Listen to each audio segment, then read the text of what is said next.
ushobora kuba uri umucuruzi uhora uhomba, ushobora kuba uri umuntu ushaka guhinduka ariko ukabona naho ugera, ushobora kuba uri umuntu wifuza kwagura no guhindura uburyo yarabayeho ariko ukabona birimo biranga. Iyi munsi turi buganire ku bintu bitanu bishobora gutuma impamvu uhora wifuza guhindura uko ibintu wabikoraga ariko ukabona izo mpinduka ntizirimo zikunda, ahubwo uri gukomeza ugwa mu bihombo. Numba ari ubwa mbere ugeze hano, nitwa Straton Havugimana, hano ni kuri CEO Logic. Tuvuga ibijyanye n'imitekerereze ishobora kudufasha kwiteza imbere, ikadukura ku rwego rumwe ikatugeza ku rundi. Ariko kandi kuri wowe uhora wibaza uti se niki nakora kugira ngo ibyo byose uvuze ruguru nge mbigereho. Ku mpera y'iyi video ndaza kubaha ibisubizo, ntago ndi bubabwire ibibazo gusa ngo hanyuma ngende ntababwiye n'ibisubizo ndetse n'icyo wakora kugira ngo wikure muri urwo rwobo, muri ibyo bintu bikuzitiye. Akenshi mpora mvuga ngo biba byaranatewe nawe, cyane cyane ko umuntu niwe responsible y'ibikorwa bye, umuntu niwe ugomba kubazwa ibitagenzwe neza, nta muntu tuba tugomba kubyegekaho cyangwa tubishakire impamvu. Iyo ufite impamvu igihe cyose uhora uvuga ngo byatewe n'iki, iterambere rizakugora, guhinduka bizakugora kuko nturi gushaka kuba responsible. Ntago ndi bubatindire, hano nibyo bihanditse, marikeri yanjye yanze kwandika neza ariko nkunda kwandika. Iyo ntafite ikintu ngo nandike birambangamira, but we keep going.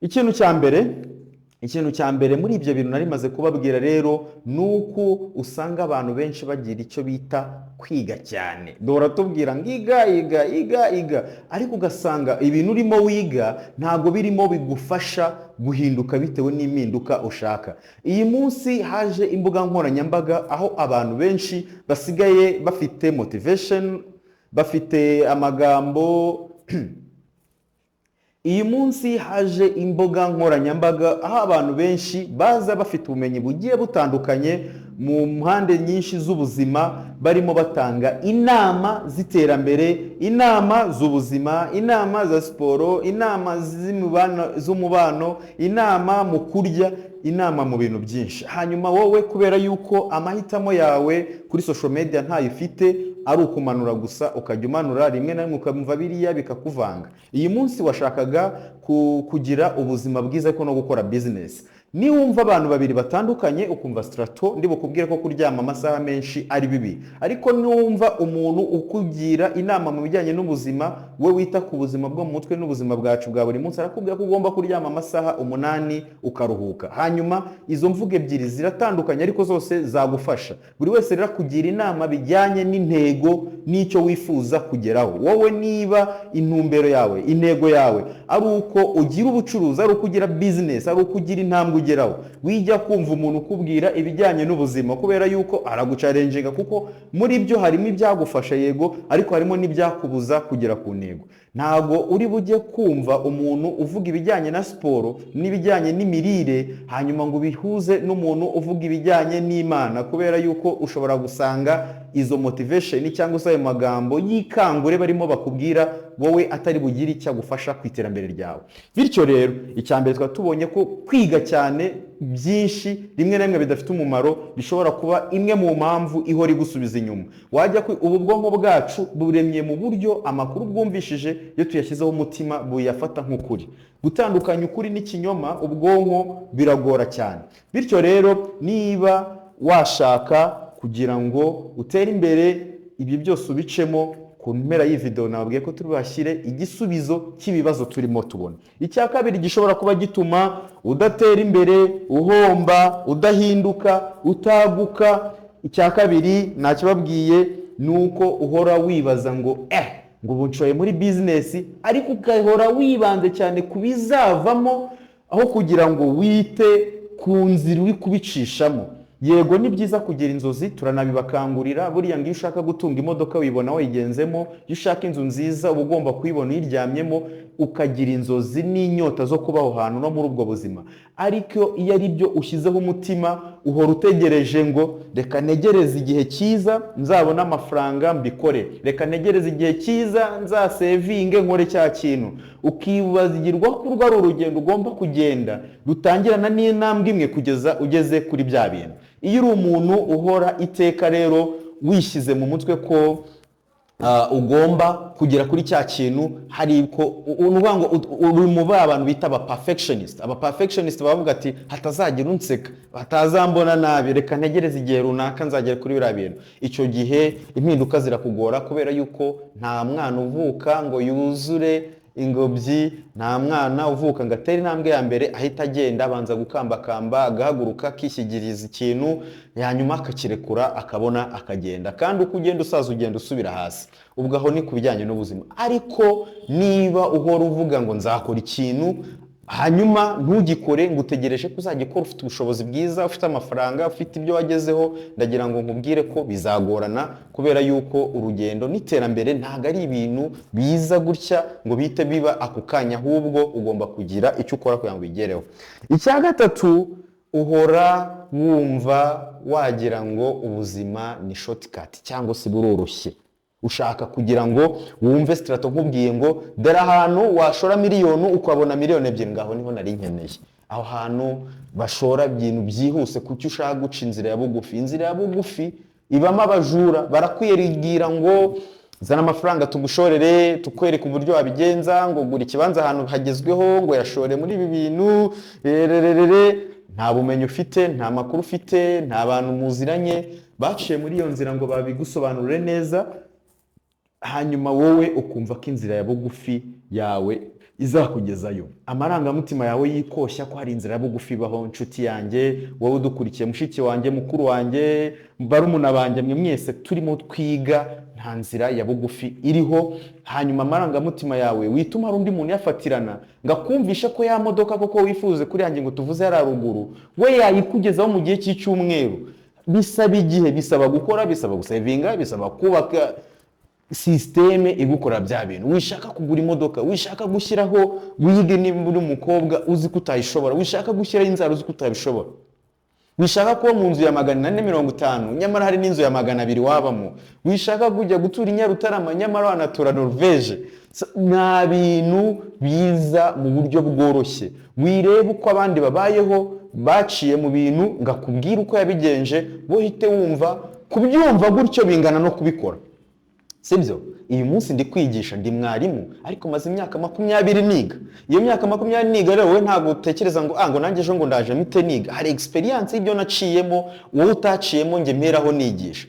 Abandusha ubwenge nanjye nigiraho hari experience baciyemo ntaciyemo, ari nayo mpamvu mbigiraho. Ubumenyi rero kubera ko ari uruziga nayo bigusaba igihe.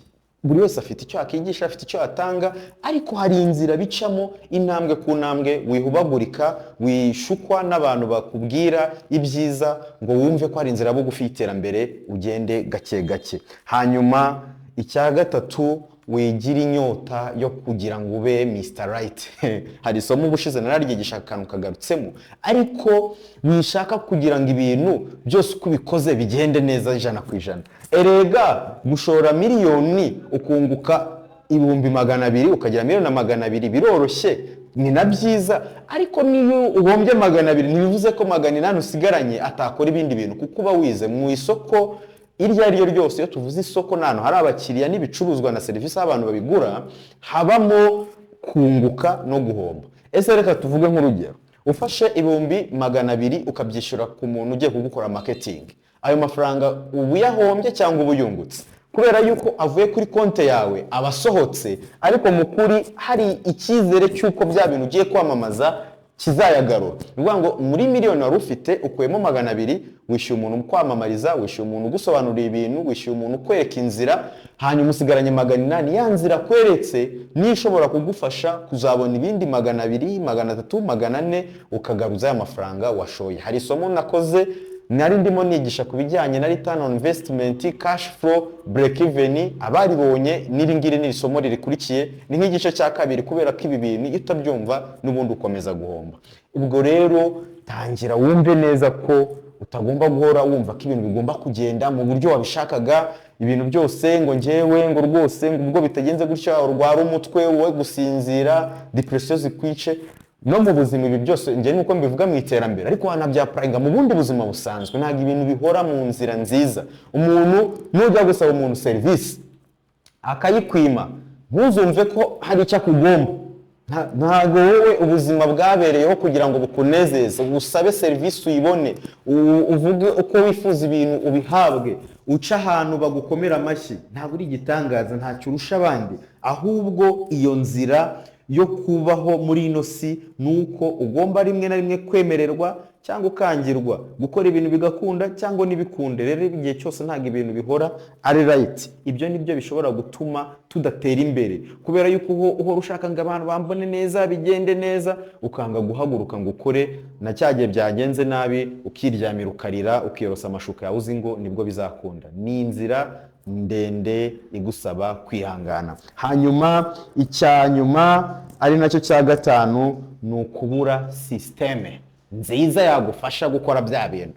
Abantu benshi dukora bizinesi ariko ugasanga uramutse urwaye byahita byanga, byahita birangira.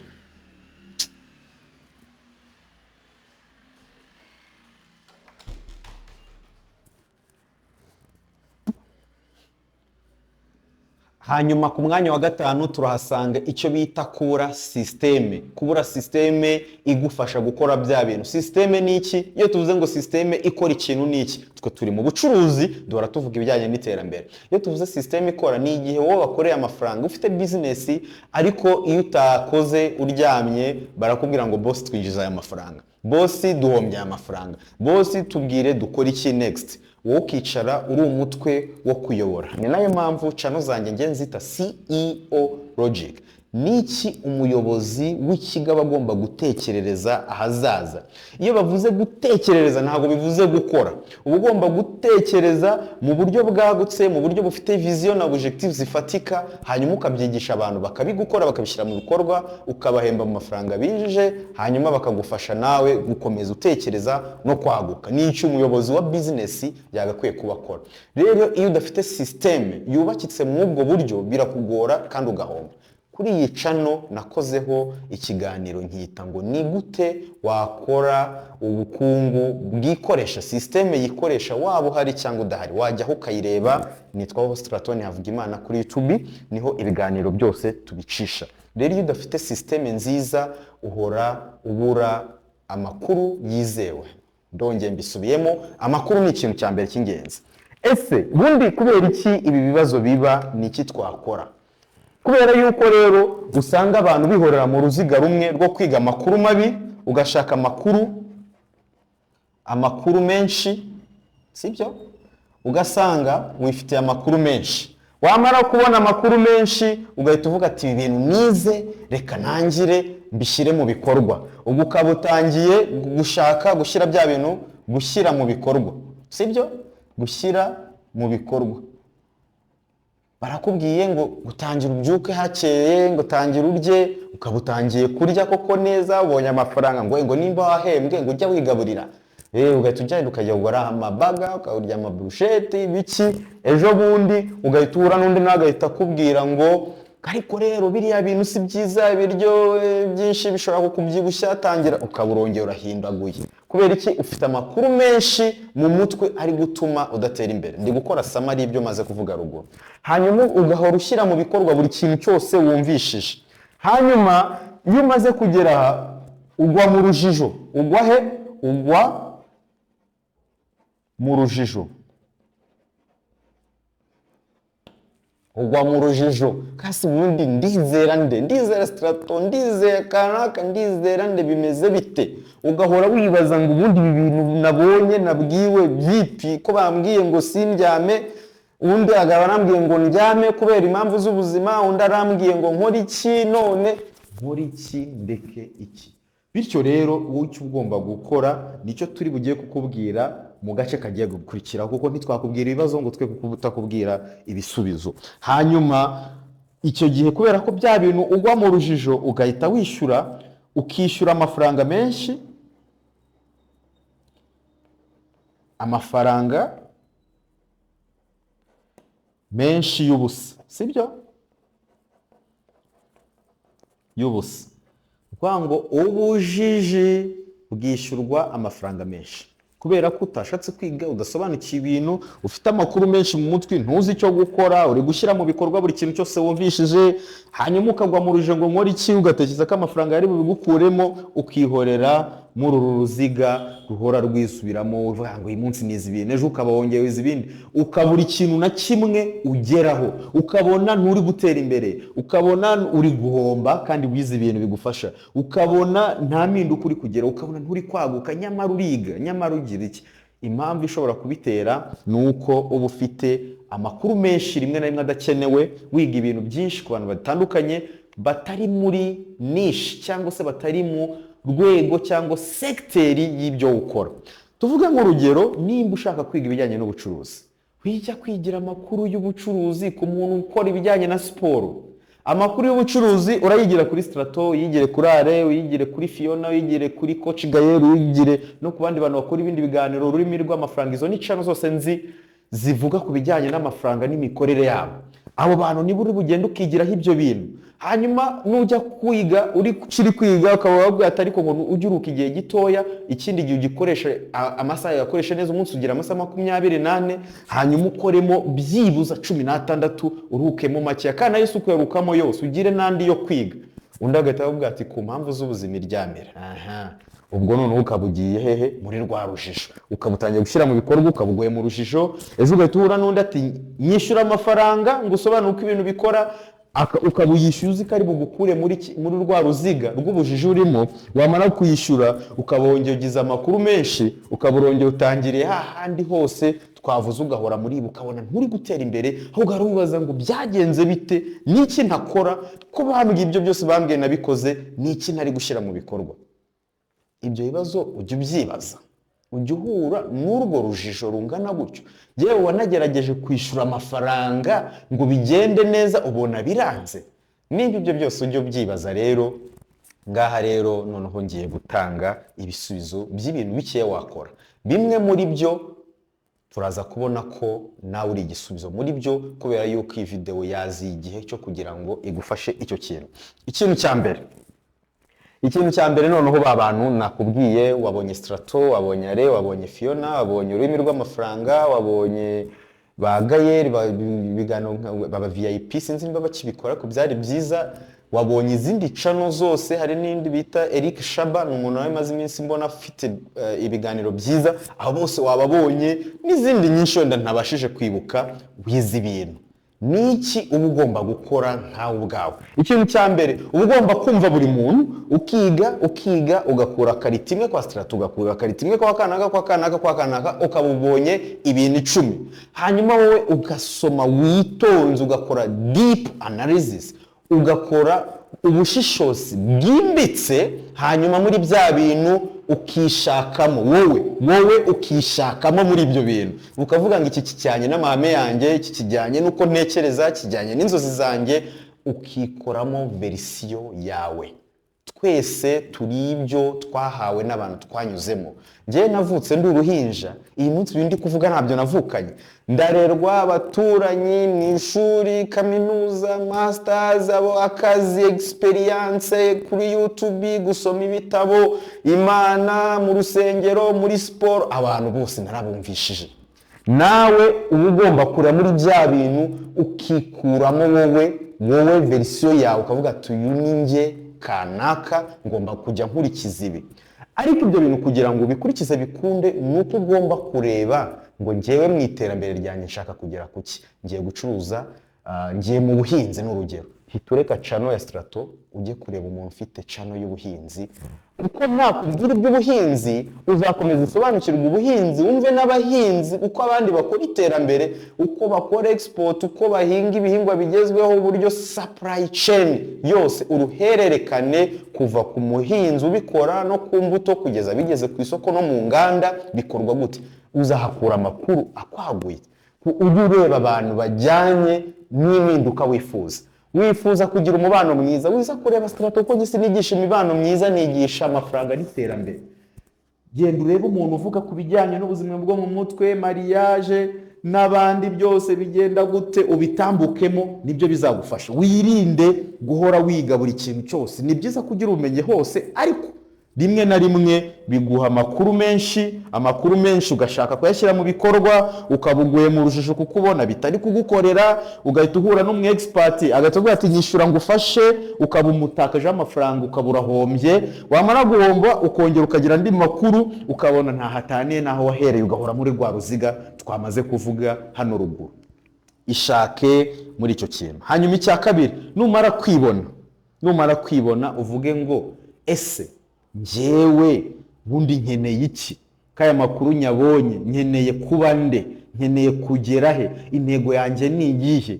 Iyo ntego nuyibona, numara kuyisobanukirwa, kubera ko wamaze kwibona, bizoroha no kuvuga ngo ngiye gukurikira iyi nyigisho, ngiye gusoma ibi bintu, ngiye kubikora. Icyo ni icya kabiri. Reba icyo ukeneye, nurangiza uvuge ngo nuko bimeze burya. Ibyo nakora ni ibi ngibi. Ibyo bintu wakora birahita bituganisha ku cya gatatu. Bundi ntugakora ikintu utabanje gukora isuzuma nimba gikora. Banza ukore test. Ihe iminsi runaka, wihe 30, wihe amezi 3, wihe igihe uvuga ati ariko ko bambwiye ngo njye mbyuka saa 11 kugira ngo maximize amasaha byakunda. Banza ufate iminsi 30 uryama kare kugira ngo byuke cya gihe urebe ko bizagukundira. Okay? Iminsi 30 nishira byagukundiye uzavuga ati ibintu biranashoboka kuko wabigize intego. Ariko hari n'igihe mu minsi 3 ibyanga, ukongera ugasiba 8, indi 2 igahita yanga, ugakomeza. Testinga ya strategy, bya bintu ukuye kuri strato, bya bintu akuye kuri abantu bose navuze, hanyuma vayo ubitesting, ukore test, ukore icyo bita validity phase yo kuvalidatinga ayo makuru wabonye uyashyire mu bikorwa. Nimba ari mu buhinzi, wihita uvuga ngo okay, nabonye ko guhinga rwose nafata bino bintu nkabitera. Fata karima gatoya, ufate na ya mbuto, ufate n'ifumbire, ubihinge mu kantu gatoya, ukoresha nk'imbuto zagutwara 500 n'ifumbire itakurengereza 1000. Ubanza utesting ibi bintu uko bikora. Birera, birakunda. Ese byera mu gihe kingana gite? Ukurikirane bya bintu mbere yuko ufata amamiliyoni yawe ngo ushore muri cya kintu. Umuntu arakubwiye ngo ngwino ngo ushore muri ibi bintu, fata igihe ushoremo make ya mafaranga utarira. Uvuga ati mfashe 100 ngiye kureba ko ibintu bikunda mu gihe cy'umwaka, none nimbona bikunze nzahita nshoramo ya mafaranga yawe. Ibyo bintu iyo bikunze bibikunda kubera yuko iyo umaze kubona ko byakunze uhita uremamo ikintu bita systeme. Murimo mwumva iki kintu? Uremyemo systeme. Ugiye gushora amafaranga yawe muri systeme, wabanje gukorera validation phase, wabanje gukorera test, wabanje kumenya ko bikunda. Ubundi mu isoko ry'imari n'imigabane no kubijyanye no gutraringa n'ibiki, aha niho biza. Ugomba kugira strategy, systeme, ukora ukavuga ati ibi bintu noneho ukabikora ushoramo make, wamara kubona ko bikunze ukinvestingamo amafaranga menshi kuko amaze kubona ko systeme ikora. Uvuga ati ibintu bikoza amezi 5 narashoyemo amafaranga make, mbona birakunda, now I can even invest more. Sibyo byiza aho kugira ngo umuntu agushuke ngo ushore uhita ushoramo amafaranga ya yose nushya uhire rimwe. Hanyuma ariko kandi ntugafata amagi yawe yose ngo uyashyire mu gitebo kimwe. Iyo kiramutse kiguye bimenekera rimwe ugahomba. Icyo si cyo twifuza. Ntabwo twifuza ko usubira inyuma, turifuza ko waguka. Ari nayo mpamvu izi nyigisho tuzikora. Strategy ya nyuma y'uburyo wakikura muri biriya bibazo cya 5, nk'uko namaze kubabwira, noneho tubyita gushyira mu bikorwa ya systeme. Kuko amaze kuyibona hita ushora noneho muri ya systeme. Kora implementation, nurangiza uyikore, uyikurikirane, hanyuma wibuke ikindi kintu cyiza. Mvuze gukurikirana, ntabishakaga guhita mbivuga nonaha, ariko yimplementinge, ushyireho n'uburyo bwo kujya ukora icyo bita evaluation, kuko isoko rirahinduka. Ibintu wakoze muri 2022 ntabwo bigishobora gusa n'ibyo muri 2026 ko bimeze. Technology irahinduka every day. AI yaraje ifite amayeri menshi. Ugomba guhora evaluating ya system yawe ukavuga ati okay, system yanjye muri 2025 yarankoreye, muri 2026 yankoreye bingana iki, niki cyahindutse, niki nakongeramo. Gukora evaluation bituma wiga run and improve and expand.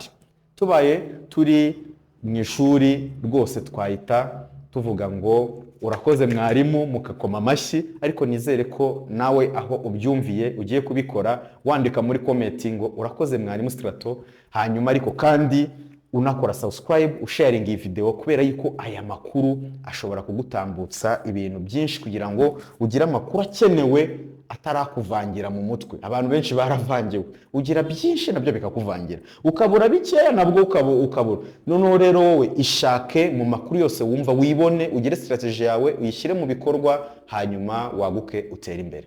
Abantu benshi batera imbere kubera yuko bisobanukiwe, abandi banga gutera imbere kuko bafite amakuru amwe abagumura, andi abashyiramo ibinyoma, andi ababwira ukuri, andi abayobya, rimwe na rimwe bakabura amahitamo yayo gukurikira. Ese ndajya iburyo, ndajya ibumoso? Ese ndakorera i Kigali, ndakorera Musanze? Ese ndacuruza inkweto, ndacuruza imyenda? Kubera yuko wenda bo wumva bahora bakubwira business birefera cyangwa batanga ingero ku byo bo bakunda. Umuntu w'umusportif naza kukugira inama, azakugira inama zijyanye no gukora sport. Umuntu w'umucuruzi w'inkweto naza kukugira inama, azakugira inama bijyana muri industry arimo y'ubucuruzi bw'inkweto wenda n'imyenda byegereye. Umuntu ucuruza farumasi azakugira inama ijyanye n'ibiri mu buganga. Ariko se wowe uri mu ruhe ruhande? Uri umuganga, uri umucuruzi w'inkweto, uri umucuruzi w'imyenda, uri umucuruzi wa restaurant, alimentation, ubucuruzi bwo mu rugo, boutique, uri mu yihe sector? Uri muri photography, uri muri consultance, urinde, uri iki? Ushaka iki? Wowe urinde. Ibyo nibyo bizatuma ugira niche, ugira aho ushaka kugera, noneho unigiye ku bantu bari muri nzira yawe. Ariko nubwo uzabigiraho, ishake muri ba bantu wisobanukirwe ubo ushaka kubaho. Nitwa Straton Havugimana, ngira ngo nibi birabafashije. Kora subscribe, share, follow bitewe naho wari uri kuturebera. Imana ibarinde, mwaguke mu bumenyi, muhahe muronke. Bye.